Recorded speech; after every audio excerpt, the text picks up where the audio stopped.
Charlie. Sykes. Well, we have a lot of catching up to do. The RNC has reelected Romney McDaniel, whatever that means. I have to say it that way because I can't do the verbal version of the crossed out word. We're going to get to Kevin McCarthy was on the Sunday shows. Donald Trump had a very low energy campaign rollout. We have a renewed debate about police reform, about policing and race. And Paul Pelosi is waiting for his apology. I think I might start with that. But so did you spend the day watching football like all other Americans, males, Will Saletan? I can only say that I did half. I watched the AFC game. The NFC game was kind of a blowout, so I missed that. Oh, it was. Okay, so people just spare me all the direct messages about, American males. I know that women watch football as well. Okay, just find something else to be outraged about. I promise you, by the time this podcast is over, you will have like a list of other things to be pissed off at as opposed to that initial comment. Well, I had planned the whole day around watching NFC Championship football, as I always do. And I have to say, the first game, the NFC Championship, because it was over in like the first, 60 seconds, it felt like. And it was one of the most underwhelming games I've ever watched. It must be really painful to be a San Francisco 49er fan to have watched that game, and down goes another quarterback. And here comes a quarterback you've never heard of who's worked, has been on the roster of 14 teams, and there's a reason why he doesn't stay. And then he gets injured, and you bring back a quarterback who clearly could not throw the ball. So you have a team, one of the best teams in the NFC. They've worked all year long, and in the end, they couldn't do anything. And it was like, there should be a mercy rule at some point. It's like, just stop, please. Charlie, people say that politics is messed up, but what about sports? How is it that you go into the championship game before the Super Bowl without an extra quarterback on your roster? Is that prohibited somehow to have somebody who could actually throw the ball in case the first guy gets knocked out? Do you remember when they had the All-Star baseball game here in Milwaukee and they had to end it because they ran out of pitchers? They had that famous picture of Bud Selig, who was then commissioner, up in the stands, sort of like shrugging with his hands. Like, I don't know. What are we going to do? They didn't bring enough pitchers. We ran through all the pitchers. Nobody thought it was going to go this long. So, hey, right. All you fans that showed up for the All-Star game, it's a fake game anyway. By the way, I do love the fact the Pro Bowl is now tag football. Let me just raise my hands, though, on behalf of all Americans who are happy for anything that shortens a baseball game. All Americans, male and female. Okay, so there's a lot to talk about, including the Trump rollout. Although, interesting, I just retweeted something about, let me just see if I can find this. I have not actually read this. It's been in the back of my mind, this approach that Republicans are taking to Donald Trump, which is to hope and pray that he goes away, but not actually doing anything about it. McKay Coppins apparently has a piece in The Atlantic today about the central story of 2024. The fact that, you have all of the smart people in the Republican Party, quietly predicting Trump's going to lose or he's going to drop out or he's going to disappear, but not doing anything to actually make it happen. And so this is from McKay Coppins' piece. There's an old quote that has been attributed to Lee Atwater. When your enemy is in the process of drowning, throw him a brick, Sullivan told me. None of Donald Trump's opponents ever have the balls to throw him the damn brick. They just hope someone else will. Hope is not a winning strategy. Right. That just nails it, doesn't it?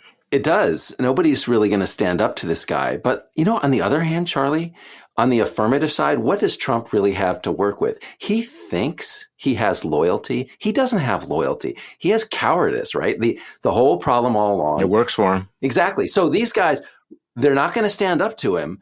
But if the political wind turns against him, if he raises his hand and says, I'm running for president, goes out, does a couple of events, not a lot of people show up, there's not a lot of excitement, and everybody in the Republican Party starts to get the vibe that he's not as scary or powerful as he used to be, then he's just not going to get the support that he thinks he's going to get that's going to somehow lock down the primary for him. Or it's going to be on the glide pattern, and the default setting is they're going to renominate him. I did say that on Morning Joe this morning. And look, I understand that, he doesn't have the same juice that he had before. He doesn't have the charisma. He's got a lot of fat Elvis vibe about him.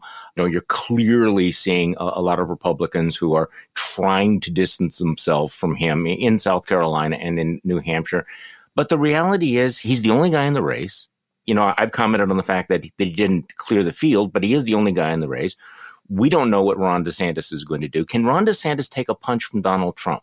Now, Trump continues to, kind of throw rocks at DeSantis and Nikki Haley, saying they are disloyal and saying, DeSantis's record on COVID was really terrible and he's going to go after him as kind of a rhino.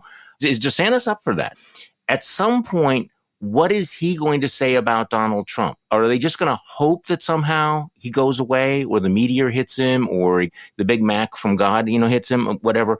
Are they going to be able to say this man should not be president for these reasons? I'm trying to imagine what words come out of Ron DeSantis's mouth that would, constitute a punch at Donald Trump. I just don't know. I mean, at this point, you have to assume that the odds-on favorite to be the Republican nominee is that guy, despite everything. Okay, so I agree with all the folks who say that DeSantis, as he presents himself on a stage, is kind of mousy, right? He's not an intimidating figure.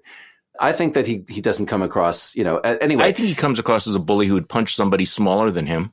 He can punch down. In a prepared speech, maybe. But, on a debate stage or in some impromptu comment, I don't think he's got that. But, Charlie, I think the answer to your question is I don't think Ron DeSantis is going to respond much to Trump at all. And he may just wager that he doesn't have to, that he's already doing well enough in polls. There's already enough of a market for a Trump-like character who isn't exactly Trump, that DeSantis can sort of let it brush off his back. And I'm not convinced that Trump's going to beat him. So our colleague Bill Kristol had a very interesting tweet that got a lot of attention over the weekend. He tweeted out a picture of Trump campaigning in South Carolina, where he's at some place where they were serving greasy hamburgers or something like that. And what Bill wrote was, the coverage I've seen of the Trump campaign trip is all 2024 horse race. January 6th, not mentioned. Understandable, but suggests the price we've paid for no indictments, no trial, no real reckoning for January 6th. Trump treated as normal candidate, not a president who tried to subvert an election. And, I read that and I thought, the media has learned nothing. It's going to do it again, that he is being treated as a normal candidate, because we don't have templates for how do you write about somebody who has been as corrupt and seditious as Donald Trump. And they're going to treat him like a regular candidate.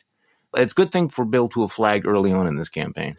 It's true, but he's not a normal candidate, and that's not just something that we have to sit and bite our nails about. He's going to keep saying crazy stuff that reminds a lot of people that he is a political liability. I mean, he could win the election. That's very frightening, but he's going to keep talking. This truth thing he put out this morning about Putin is just another reminder to people. I don't think he can stop himself. You're referring to the fact that he's gone back to Helsinki and said, I was right to say that I trusted Putin more than our intelligence agencies. He felt the need to double down on one of his worst moments. But here's the thing, Will. Republicans saw him in Helsinki. They knew that. And they still rallied around him for a second term as president. Right? The Republican Party didn't flee from him then. Why do you think this will have consequences now? Right. Well, okay. So Charlie, that I am a Pollyanna. So I'm going to give you my Pollyanna take on this. Donald Trump was then the president of the United States. As we see with the case of Joe Biden, it's a very difficult thing for a political party to turn against its incumbent president. But he's, first of all, out of power. Secondly, lost an election that they felt like they should have won. At that point, you open the field, and a lot of people are just going to be willing to look at an alternative in a way that they weren't before. So they were going to excuse Trump before, but if somebody comes along, and I think DeSantis has satisfied this need, who is a sufficiently Trump-like, sufficiently owning of liberal tears, and who isn't Trump with his constant liabilities and his next gaffe, whatever it's going to be, I just think there are enough Republicans who are going to move over to that guy. Well, you can't beat nobody with nobody, and that's part of the problem. Although I see that he was in South Carolina at one of his deeply underwhelming events, and Lindsay is back. Lindsay is back again. I mean, you're our Lindsay whisperer here. And, there was some speculation that Lindsay was distancing himself, and then he was like quasi back in the fold, but then he was keeping arm's length. But when Donald Trump showed up in South Carolina, there was Lindsay standing right next to him again. So is he back on Team Trump? Is he all in? Is he going to be the 2024 fluffer again? Well, so the official Lindsay story, of course, is that he's kind of the Trump whisperer. So he's the bridge between the party and Trump. So he's got to stay in Trump's good graces, and that means he's got to flatter Trump. Trump. He's got to constantly signal that he still supports Trump. But Charlie, there was a noticeable lack of sort of down ballot support for Trump in South Carolina. And not a lot of enthusiasm. And so I'm not sure that anybody at the top levels of the Republican Party is really going to bat for Trump other than showing their faces and sending the signal that they're going to be with him. But I wanted to say one thing about Trump's speeches here. Trump is getting bad reviews for basically being kind of conventional in these early speeches, sticking to the teleprompter and not low energy and boring. Yeah, that has been the Lindsey Graham advice. The advice has been, just don't be crazy. Just don't say stupid stuff that's going to scare people about you. It's the kind of stuff that might drive them over to DeSantis, right? And the price of that is Trump sounds relatively boring when he tries to sound normal. And he can't help himself. As you point out, he's putting out these truth social, what do you call them? They're not, I want to say tweet. These truth socials, these truths, which of course is deep. Yeah, I think they're truths. God, that hurts to have to say that, about, Vladimir Putin was right. And I don't know what else he's, comparing himself to Al Capone this morning that he, he's got as many, whatever. It's just, it is so bizarre. I have a piece out of this weekend that I've highlighted in my newsletter this morning. And it's something that you had highlighted after his announcement when he ran in November, which is that he's doubling down on brutality. And I understand that Adam Serwer wrote, the cruelty is the point. I think it's moved past that, and it was what I'm suggesting. So what happens when cruelty is not enough? And Trump is really leaning hard into the whole idea of brutality. He's long supported torture. He's endorsed extrajudicial murders. He's talked about and speculated about shooting migrants and protesters. He's pardoned war criminals. But as you pointed out, one of the centerpieces of his announcement speech is his often stated enthusiasm for taking the Chinese approach to drug dealers, which is to arrest them, summarily try them in a few hours, and then kill them the same day, shoot them, and then send the bullets to their families. He's got a thing about bloody bullets. He's got a thing about real brutality, which I guess I'm trying to distinguish from just cruelty, because I'm talking about real violence. I'm talking about the maiming, wounding, flesh tearing. He wanted to put spikes and alligators around his border wall. He is fascinated by the concept of shooting protesters and demonstrators, the actual violence. I would like to tell you that will repel Republican primary voters, but the reality is there's an ideological component to this celebration of violence. And it really does, I think, trigger, a dopamine hit for many in the right-wing base. And it's very, very dangerous. And I'm not sure that Ron DeSantis is the guy to push back against that.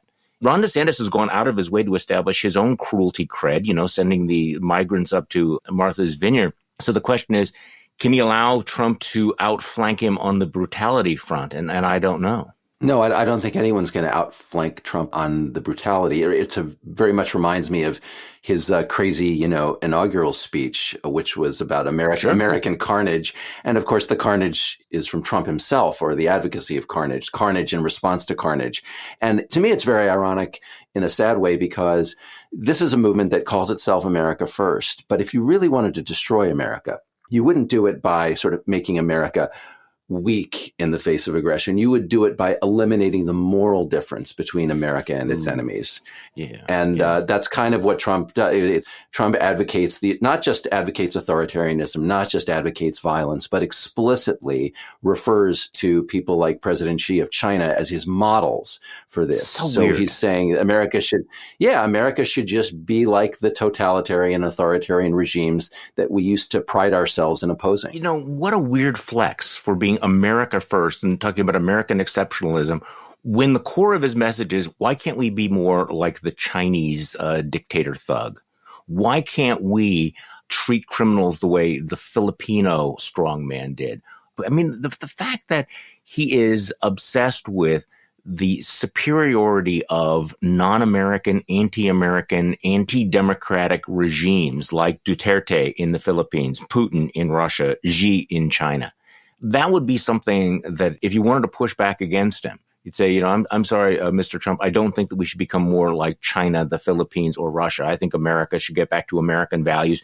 This could be a very, very powerful message, I think, among Republican voters. Unfortunately, I can't imagine any of them saying that. So it's going to be left up to the Democrats, but it is awfully weird. Okay, I wasn't planning on leading off with this. I was planning to work up to this. We're going to get to the Memphis police story, which is just gut-wrenching, and the debate that's long overdue, I think, about police reform. But the video reality check we got this weekend about the vicious attack on Paul Pelosi, the 82-year-old husband of the former Speaker of the House of Representatives, the body cam footage was released showing this guy, David DePape, demented thug, breaking into the house, striking him, making it very clear that it played out exactly as the police had said that it played out. There were a number of interesting developments, including the fact that David DePape, who is still in jail, has pleaded not guilty, somehow calls into a local television station and confesses and brags about it. And normally you wouldn't want to give more oxygen to a guy like this, but I think it's really important to listen to this guy, especially in light of, and where I'm going on all this, all of the dozens of Republican elected officials, right-wing media types who had either sided with this guy or had spread vicious misinformation about this attack. And again, in my newsletter this morning, I repeatedly asked the question, where does Paul Pelosi go to get his apology? How many of these people will apologize for lying about or joking about this attack or spreading conspiracy theories? Because this is the guy that actually struck and could have killed this 82-year-old man, struck him with a hammer. This is David DePape calling in from jail to a local television station. Listen to this. I would also like to apologize. I want to apologize to everyone. I messed up. What I did was really bad. I'm so sorry. I didn't get more of them. It's my own fault. No one else is to blame. I should have come better prepared. I spent all my time exposing government corruption online, only to have them silence my freedom of speech as quickly as they could. It circumvented the Constitution and private industry. When the ruling class outsources the repression of your civil rights to private industry, it's called fascism. I have a lot more to say. I had a website of over 300 pages. That's 300 pages of stuff they don't want you to hear. I don't want to hear it. Okay, so he says, I messed up. I'm so sorry. I didn't get more of them. I should have come better prepared. Okay, so let's leave this guy aside. Because as the New York Times pointed out, let's go back to November. Within hours of the brutal attack on Paul Pelosi, activists and media outlets on the right began circulating groundless claims, nearly all of them sinister, many homophobic, casting doubt on what happened. Remember, Charlie Kirk called for his audience to post bail for the Pelosi attacker. Some amazing patriot out there in the Bay Area really wants to be a midterm hero. Somebody should go bail this guy out. You had Donald Trump Jr. posting pictures implying that they had been involved in gay sex. Remember, Carrie Lake was joking about it. Jokes about Pelosi attack because her house doesn't have a lot of protection. Tucker Carlson was asking questions about all of this. Can I just read you a list of some of the people? Can I just do this? Because, the New York Times had a very handy graphic. Here are 21 of the elected officials, candidates, and other prominent figures who spread misinformation or cast doubt on the attack. Senator Ted Cruz amplified doubts that the facts were being disclosed. Marjorie Taylor Greene suggested Mr. Pelosi knew his attacker. State Senator Wendy Rogers of Arizona suggested the attack might have been staged. Representative Claudia Tenney amplified a conspiracy theory about an extramarital gay affair. Glenn Beck, Tucker Carlson, Dinesh D'Souza all raised doubts about the attack. What a surprise. Ryan Fournier claimed details about the attacker were fabricated. Sebastian Gorka also had questions about what was really happening here. Peter Hegseth, Fox News host, also went along with this. Elon Musk amplified a conspiracy theory about male prostitution. Megyn Kelly also raised questions. Devin Nunes repeated a false report the attacker was in his underwear, which he clearly was not. Roger Stone suggested the attack was staged. Royce White, House candidate in Minnesota, claimed the attack involved an extramarital gay affair. And then, of course, Donald J. Trump, the former president of the United States, who suggested the attack was staged. Have any of them apologized? Elon Musk claims he has. Sounds like bullshit to me. I have seen a couple of people say, I got it wrong. And that's great, but not enough of them. You're right. I got it wrong. Okay. Oh, my bad. Okay. Charlie, to me, the whole episode speaks to the derangement of the American right these days. And the derangement, to my mind, you tell me what you think of this, consists of deciding that libs are the enemy, libs are the bad guys. Anything that hurts the libs is good.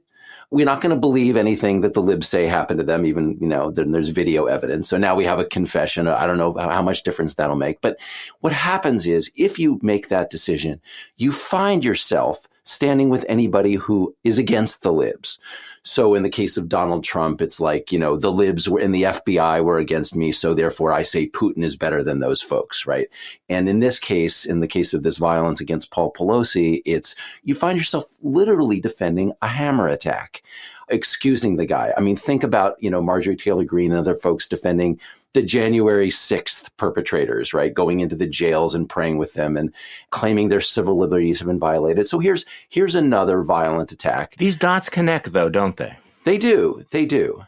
And so in the responses to the Paul Pelosi episode, I just think we're seeing the derangement of the right. And how many of them will come back to reality when they, see the video or hear the confession? I just don't know. No, you do know. I mean, that's the part of the problem. Because I wrote back in November, I thought that this whole thing felt like a turning point, not just as a culmination of the rising tide of threats, but really a new sort of normalization of political violence and acceptance of it. But also you see the loop of misinformation and how it works. You could actually track, and the New York Times has this wonderful graphic on this. I mean, how you can track how bogus false information gets into the bloodstream, and then it is amplified, and then it is spread.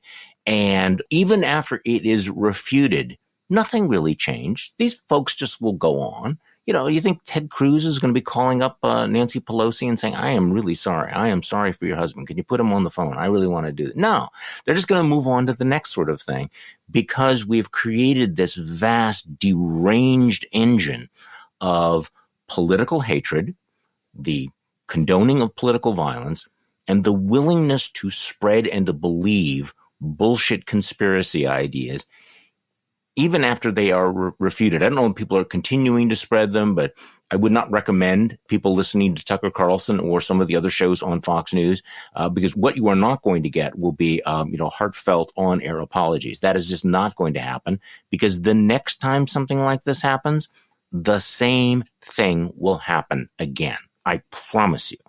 It's a perpetual motion machine now. Yeah. And so let's talk a little bit about the complicity of these nominally mainstream propagandists like Tucker Carlson, the rhetoric that they put out. So, for example, I could not hear all of that message that David DePape put on the answering machine, or whatever, but some of the words I did hear, I heard patriots, right? We're the patriots. Yeah. I heard him say, here's my website with all the stuff they don't want you to hear, right? So that's the pitch to the left doesn't want you to hear. It sounds like he's got a manifesto, basically like one of those, mass murderers who issues a manifesto. The Unabomber. Yeah, exactly. That kind of thing. But he's picked up this lingo, Charlie, and it's the same lingo that the advocates of, 1776 and the insurrection and all that stuff put out. So even if you are not advocating violence, when you spread these conspiracy theories, there are nuts like David DePape who are out there with a hammer or a knife or a gun or a bomb, and they will act on this in a way that you might not suspect. And you really need to think about it, because after the hammer attack, after January 6th, you have a warning that the rhetoric you're using leads to violence. Okay, so deep breath here. Let's pivot to Kevin McCarthy going on the talk shows. This was sort of his first Sunday morning doing the rounds. I don't know how many he was on, but he was on CBS. I thought this was the most interesting exchange, Will. He's on with Margaret Brennan, who is trying to ask him about George Santos. Oh, by the way, the breaking story this morning is that he's backing down. He's going to let Ilhan Omar be on the Foreign Affairs Committee. You saw that? I would like to say that, well, because he rethought his position on all of that. Obviously, he just looked around and realized he didn't have the votes to kick her off. Right. That he would need. There were a number of other centrist, quote unquote, centrist Republicans who said, yeah, we're not going to get into this tit for tat here. So he was forced to back off from that. But he was on with Margaret Brennan, the newly elected Speaker of the House of Representatives. She's trying to get him to talk about George Santos, and he's not having it.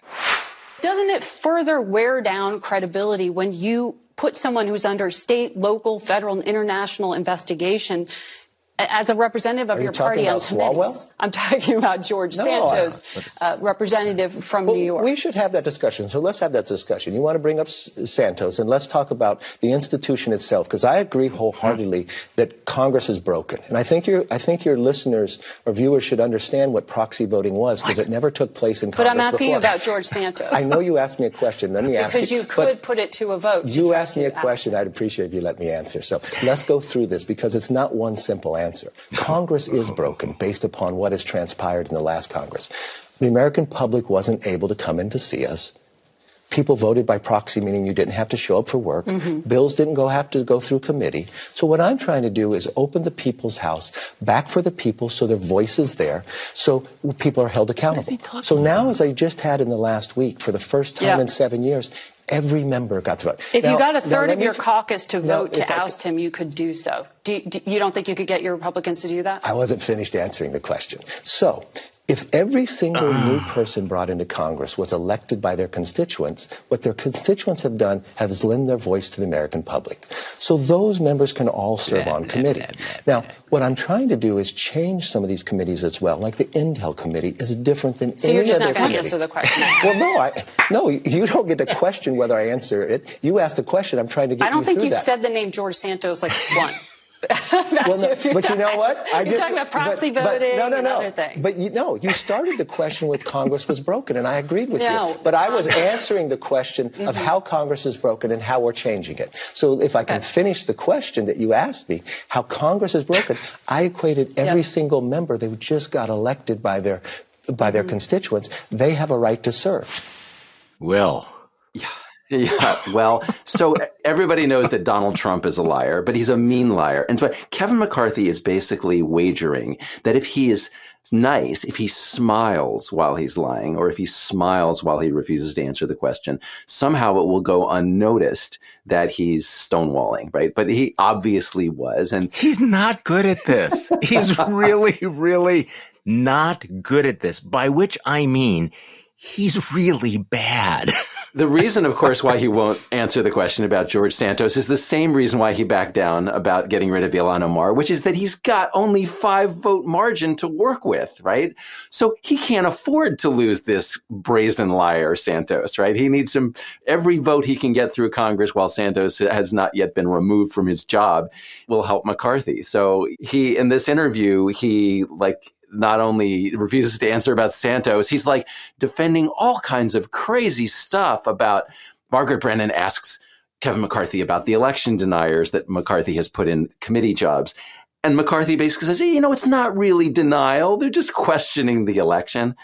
Or Marjorie Taylor Greene with her insane COVID conspiracy theories and, jail Fauci and that kind of thing. He says I think I put her on the COVID committee because we want to hear all points of view.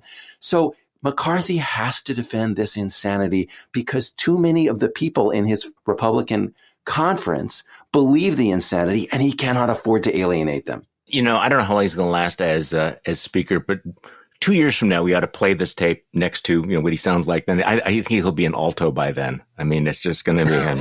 Okay, you can complain about that. You can be offended about that if you understood that reference.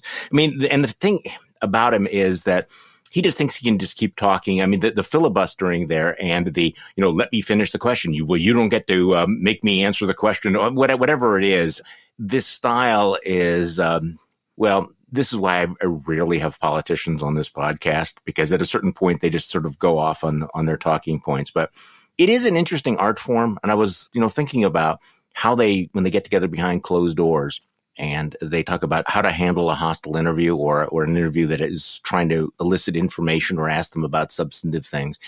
And I think basically it's talk about guacamole and talk about it as long as possible. So you could do this. So why would you put, an anti-Semitic conspiracy theorist who has peddled disinformation about COVID on the COVID committee? Well, Margaret, I think the most important thing to understand, and I agree with you completely, is that guacamole is a health food. Now, some people think it's a vegetable, other people think it's a fruit, but I will tell you that I think that guacamole serves many, many, many uses. And I am answering. You can't make me answer this question. I'm answering him. So the thing about guacamole is, do you like spread it on chips?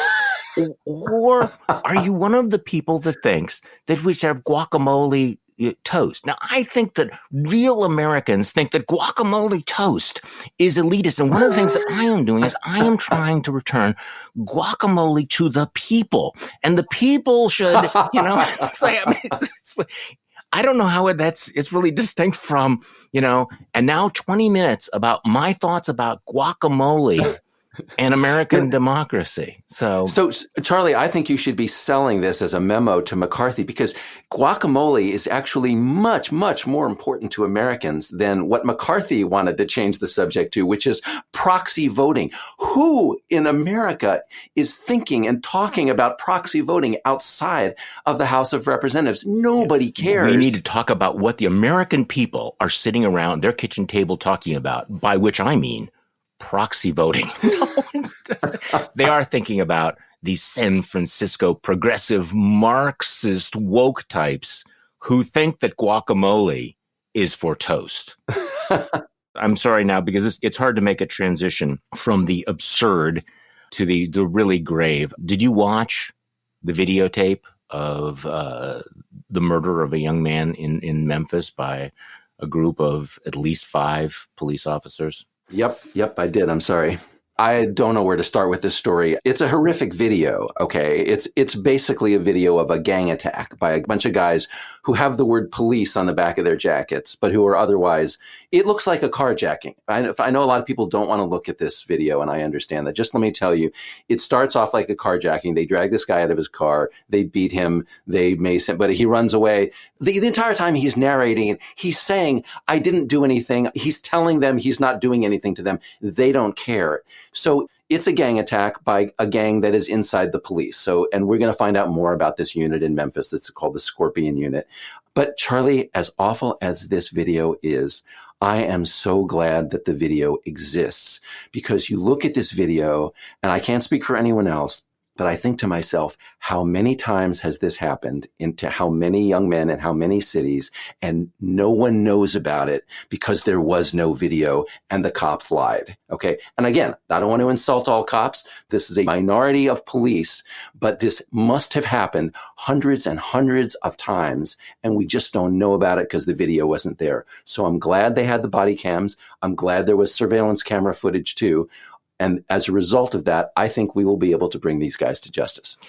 Yes, but clearly the body cams and a variety of other policy changes that have been made have not stopped this kind of brutality, to come back to that word again. There are complications in this story. There are people who are trying to say that this is about, white supremacy and institutionalized racism. But all of these officers are black. The police chief is black.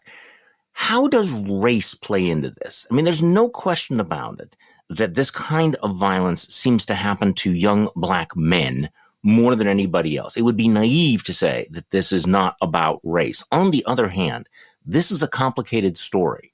How do we break that down? How do we break down the fact that it's 5 black men who beat the crap, who killed another young black man? So weirdly, Charlie, I think the fact that the officers are not white in this case, again, I don't want to make it sound like the fact that the officers in this case are not white can actually make it possible for a lot of white people to avoid the first reflex. And I'm sorry to say this, not all white people have this reaction, but research does show that one of the things that happens is I start to identify by color. Who are the white people in the story? If I'm white, I identify with them. And that because the cops here are not white, it's possible for a lot of white people to step back, look at the situation and say, who was out of line here and what should be done about it. So this is a case of obvious police violence. Race comes in my opinion, based not on the race of the perpetrators, but the race of the victim. And think about it. If you're a white person or anybody, think about it this way. Who do sexual predators target? They target runaways. Why do they target runaways? Because they think they can get away with it. It's somebody that you can abuse and no one will care. All right. So that's not a racial analysis. That's just an analysis of target selection based on who you can get away with. A lot of the violence against young black men happens the same way. The cops who did this, ask yourself, would they do this in a nice, wealthier, white neighborhood? If they stopped you or me, it wouldn't have ended this way. Yeah, exactly. And they don't do it for that reason. They target the people they think they can get away with. It doesn't matter whether you're black or white as a cop. It's who you can get away with. Again, this is a gang attack. They've chosen a target.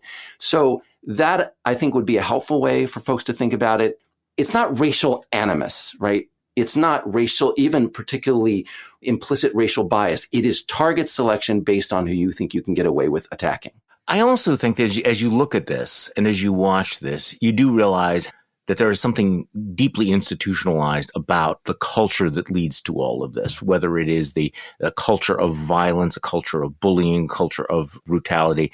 Over the weekend, I was on a number of these panels where you're talking about, well, what do we do? What can Congress do and about all of this? And frankly, we can't wait on Congress to pass any legislation because that's not going to happen anytime soon. But I think that there are a number of things you can do. I think that at this point, you have to realize you have a deep underlying problem that needs to be addressed by changing the hiring practices, the training practices, and the accountability for police officers. We need to get rid of qualified immunity. I don't know whether, how that's going to come about, at least at the local level. But also, one of the smartest things that I read over the weekend was Noah Smith's newsletter, where he talked about, obviously, if you look at the United States compared to a number of other industrialized countries, we do not professionalize our police in the same way. They do not receive as much training as other members of professions. And I think clearly that has to be one of the components. Obviously, we're moving toward more accountability with the cameras, et cetera, and we're seeing this in Memphis. But I think clearly something needs to be done to change the internal culture of these departments. And obviously, simply diversifying the hires is not sufficient. I saw one statistic that at least in one state, less than 50% of the police officers even have college degrees. Now, I'm an advocate for having more professions open to people who don't necessarily get degrees. But I do think it's worth having the conversation about whether or not we try to increase the professionalism, the professional qualifications and training of police officers, and then figure out a way to much more aggressively weed out the bad apples. I'm for that, but I want to sort of put in a plug for the accountability side and the punishment and the enforcement side, not the training side. Let me just put it to folks this way. I am a fan of truly conservative approaches to crime, truly conservative, and that is you enforce the law. You really enforce the law, and you're pro-police, right? Support the police. But part of supporting policing is supporting policing of the police themselves. You have to come down on them. And this is why I don't think training is enough. I don't think diversity in the force is enough. Those are all great, and those are things that liberals talk about. But a truly conservative approach to crime, in this case, crime committed by police, is we will throw the book at you. We will nail you. So let me come back to the body camera. I understand, Charlie, the body cameras did not prevent this. They literally did the crime with the body cameras running on them. But what the body camera allows you to do is to prosecute these guys, to put them in jail for the rest of their lives. And that is the way in which the body camera works. It's the prosecution that will stop this. Let's just go back for a second to the point about getting away with it, right? Why does this kind of crime happen, and why does it happen in black neighborhoods? It happens because the cops think they can get away with it. When cops start going to jail routinely, because we have body camera footage, we have surveillance camera footage, we have evidence to nail these guys, then cops around the country get the message, you can't get away with it. You can't get away with it in the white neighborhood. You can't get away with it in the black neighborhood either. And that's when it will stop. I hope you're right. One other thing that I think that we need to really address, and I wrote about this back in 2020, is the role of police unions. And, there's kind of a weird dynamic there because the Republicans generally have been very, very hostile to public employee unions, with the exception of police unions. Here in Wisconsin during Act 10, Scott Walker actually carved out the police unions. Everybody else was stripped of their collective bargaining rights effectively, except the police union. But you look around the country when we've had cases like this, the unions have played a mixed role, but in many places, not a constructive role in holding the bad guys accountable. They have pushed for policies that have covered up and protected some of the brutal cops, come up with making it harder to discipline these cops outside the criminal justice system. So in terms of all of these reforms, and going back to your point about they think they can get away with all of this, they are, part of a culture in which the violence is winked at or it is encouraged from one another. There is no peer pressure against it. And they all feel that they are protected against accountability, or they have, at least up until recently, felt they were protected by their own unions. Right. Yeah. The unions are a major problem. I think one of the first conversations you and I had on a podcast, we were joking that we should trade. The liberals abandon the teachers unions and the conservatives abandon the police unions. Oh, yeah. The teachers will protect the bad teachers a lot of the time. I'm sorry, I don't want to insult all teachers. Some cops will protect the bad cops. Charlie, think back to the George Floyd case, right? The original police report there was just BS, right? The police, they lied. But because there was phone camera footage, right, they got nailed. And the same thing is true here. Imagine the Tyree Nichols case with no video, with no body cams, with no surveillance cams. You would just get another lie from a bunch of officers protecting each other, because the bad cops do protect each other. You made this point earlier, but think back over the last 40, 50, 60, 70 years. How many times have things like this happened that we never saw, that were in fact covered up? And therefore, generation after generation of cops knew that they could get away with things like this because they had gotten away with things like this. That's how certain, patterns and practices become institutionalized. And it is chilling to think what was going on back in the 40s and the 50s and the 60s and the 70s and the 80s and the 90s when there were none of these cameras. That's a great point. And anybody thinks that this just started happening. Isn't it amazing? We have these cameras and suddenly cops became really violent. That is not what happened. Okay, so in the time we have left as part of our crazies of the day, Steve Bannon, who continues to be a very, very influential force in the MAGA world. Not a big fan of Lindsey Graham, but he had a show, and I think it was this weekend, where he's hosting Carrie Lake and My Pillow Guy, and I kid you not. Okay, so think about this. This is the trifecta of MAGA here, right? Steve Bannon, My Pillow Guy, Carrie Lake. And I want to play the audio because, and at one point, if you listen to this, Steve Bannon is just adamantly telling Carrie Lake, you are the freaking governor of Arizona. Okay, she's been defeated. Her opponent, Katie Hobbs, has been sworn in. She lost the election. Steve Bannon is so now invested in election denialism that he is telling Carrie Lake, you are the governor of the state of Arizona. I mean, the crazy, you want to talk about the doom loop of crazy here. So let's play this bit. Ronna McDaniel has not pulled you aside and say, let's have a cup of coffee and spend 5 minutes together. Have you guys spent any time with each other one-on-one? No, we haven't, unfortunately. And you know what? I do want to reach out to her because here's what's going on. And I know that this might not be the popular view. Ronna won. Full stop. Hang on. Full stop. You shouldn't have to reach out to Ronna McDaniel. You're the freaking governor of Arizona. You just won an incredibly tough race because you stood for policies that MAGA stands for. She should be blowing your phone up every day. Can I get 5 minutes? This is outrageous. But here's what I'm willing to do. I'm willing to meet with her and say, let's move forward because this next election, if we do not get President Donald Trump back in the White House, I don't know how much longer we can last. I think our republic is in peril. I will do everything in my power.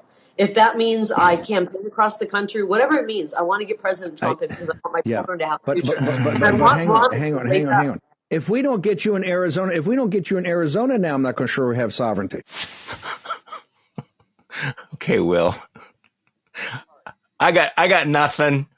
I got nothing. Charlie, I'm so excited because I found a pony. I owe you a pony today, and I found the pony. Okay. All right. No, okay. So it's nuts, right? It's completely deranged. But part of what's so disturbing about it is that, I think there were a lot of folks who thought that, okay, Donald Trump is an election denier, Donald Trump is crazy, but Donald Trump will die or pass from the scene, and we'll get back to a sane Republican Party. What this illustrates is that the insanity is running throughout the party, and the election denial is. And that's very scary. It can lead to violence. But Charlie, and here is my pony. Here's the pony in the stack of you know what. It is that by denying the election results, by, insisting that she really won and that the reason why she didn't officially win is that the machines were rigged or whatever. What Bannon and his version of the Republican Party are doing is they are continuing to lose elections because they won't fix the problem, right? The problem is that Kari Lake lost this election by about 17,000 votes, and about 30 to 35,000 Republicans in Maricopa County alone just didn't vote for her. They voted down ballot for other Republicans. They didn't vote for her because she's nuts, right? She's crazy. She's out there. And that is the underlying problem. And because the Arizona Republican Party isn't fixing that because they're in the grip of this madness, they just continue to lose elections. Charlie, they lost the governor's race, the Senate race, the attorney general's race, the secretary of state race. They lost all the way down the ballot. And they did that because they are crazy. And as long as the voters of Arizona and some other states are willing to administer defeats to this crazy party, then they'll keep them out of power. And eventually the party will have to learn that in order to get back into power, they need to nominate sensible people and not these crackpots. Well, let me call your attention to the giant pile of you-know-what that was covering up that pony. This woman, this demented woman, this deranged woman did get 49% of the vote. And as we started the podcast, Donald Trump is still the odds-on favorite, I think, to be the Republican nominee. So, I think your belief is this is so crazy, people will see it's crazy and they will turn against it. In so many ways, the last 6 years have been a refutation of that because there's been so much crazy, and yet here we are. Here we are. I hope you are right, by the way. I desperately hope you're right. We are in the midst of an experiment in whether our democracy can survive. And the answer to the question whether you're right or I'm right will unfold over the next couple of years. And I honestly, Charlie, cannot tell you which of us will turn out to be correct. But we'll be here. We'll be doing it. We'll be doing a play-by-play on all of that. Will Saletan, thank you for joining me again on Charlie and Will Monday. I appreciate it. Thanks, Charlie. And thank you all for listening to today's Bulwark podcast. I'm Charlie.